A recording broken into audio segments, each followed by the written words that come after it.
Welcome to Kenton Teaches. Enjoy the video. In this video, I will explain how to connect your ATM card with Paytm. First, open your Paytm application on your mobile device.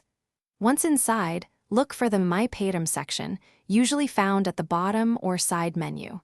From there, you will need to find the option related to linked bank accounts or wallet and bank accounts to proceed with adding your card.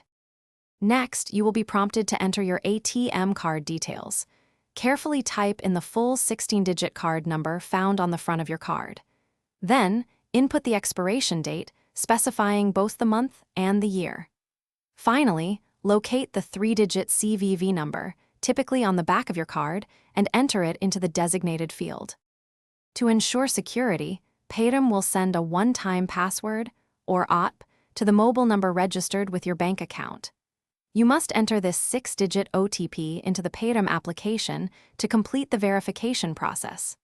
Once the OTP is successfully entered and verified, your ATM card will be securely linked to your Paytm account, ready for use.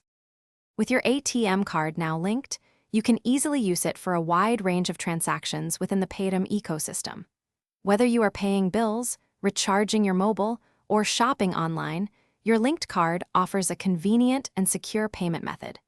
Remember to check the description for a link to those fantastic leak-proof meal prep containers, as well as other great deals we've found for you. Enjoy the ease of managing your finances. Thanks for watching. Please subscribe if this video was helpful.